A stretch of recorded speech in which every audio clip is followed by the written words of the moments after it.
Brigjen Reza perintahkan Intel geledah 2 batalion pasukan tempur TNI. 2 batalion infanteri tempur Tentara Nasional Indonesia yang tergabung dalam Satuan Tugas Pengamanan Perbatasan RI Papua Nugini Sektor Selatan telah bergerak meninggalkan bumi Cendrawasih.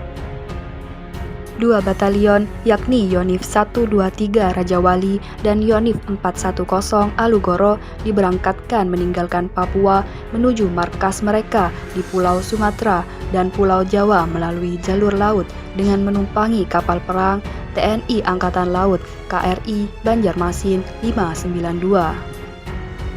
Ratusan prajurit TNI dari kedua batalion milik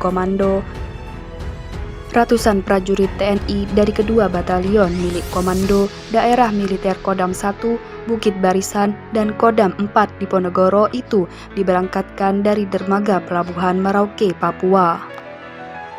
Namun, menurut siaran resmi penerangan Korem 174 Anim TI Waninggap dilansir Viva Militer Senin 19 September 2022, sebelum menaiki KRI Banjarmasin, pasukan dari kedua batalion harus melewati proses terakhir, yakni sweeping.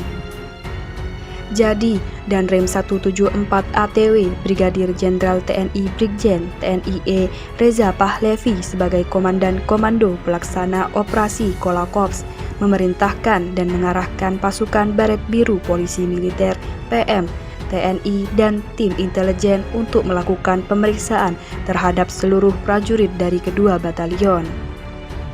Satu persatu prajurit TNI Yonif 123 Rajawali dan Yonif 410 Alugoro diperiksa secara ketat oleh PM TNI dan Intel. Tak cuma butuh tubuh, tapi semua barang bawaan prajurit digeledah. Sweeping atau pemeriksaan ini dipimpin langsung oleh Kepala Seksi Intelijen Korem 174 ATW Kolonel Kaf Ahmad Edi Supriyadi. Sementara itu, menurut Komandan Satgas Yonif 123 Rajawali, Letnan Kolonel Infanteri Goklas P. Silaban, pemeriksaan personil dan material berlangsung lancar. Embarkasi 447 prajurit Yonif 123 RW dan material logistiknya berlangsung dengan tertib dan tidak ada prajurit Rajawali yang membawa barang-barang yang dilarang oleh undang-undang, kata Letkol Infanteri Goklas. Untuk diketahui, sebelum prajurit yang melaksanakan tugas di Papua kembali, wajib diperiksa terutama barang bawaan. Untuk itulah, Korem 174 ATW selaku Kolakops mengundang seluruh instansi seperti petugas pelabuhan, karantina kesehatan, perikanan maupun hewan dan tumbuhan.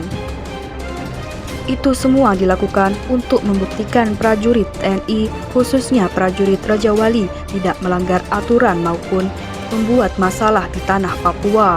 Terbukti dengan adanya pemeriksaan tidak ditemukan adanya masalah maupun pelanggaran, ujar Letkol Infanteri Goklas.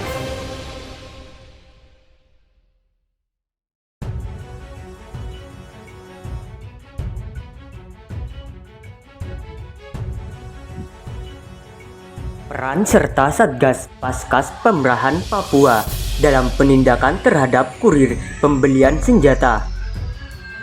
TNI AU, gejolak di tanah Papua nampaknya belum menemukan titik terang. Diketahui terdapat kelompok kriminal bersenjata KKB yang membuat gaduh negara dengan menyerang aparat dan warga sipil menggunakan senjata. Terkait kasus tersebut, tim gabungan TNI Polri yang di dalam tergabung Satgas Paskas Pemerahan Papua Pos Nabire melaksanakan penindakan terhadap Jabir Hayan JH yang diduga sebagai pelaku penyelundupan senjata ilegal di wilayah Kabupaten Nabire yang dipesan oleh mantan anggota DPR Kabupaten Intan Jaya periode 2014-2019. Dari penindakan tersebut, berhasil diamankan 2 pucuk senjata laras panjang, di antara 1 pucuk senjata jenis 16, M16, dan 1 pucuk senjata jenis M4 beserta 2 magazin tanpa peluru serta kedua pelaku. dalam tim penindakan tersebut dan Pos Paskas Pos Nabire Kapten Pas Supriyadi beserta anggota setelah mendapatkan informasi dan perintah dari dan Satgas Paskas Pemerahan Papua Letkol Pas Yemade Suarsono segera menindaklanjuti dengan lebih memperketat penjagaan di seluruh lini Bandara Nabire. Pada pukul 12.16 WIT, pesawat yang ditumpangi Jabir Hayan landing di UPBU kelas 2 Dow Aturure pukul 14.40 WIT. Senpi yang merupakan barang dari Jabir Hayan tersebut dicek oleh Afstes Bandara, Satgas Paskas, dan Satgas Mandala.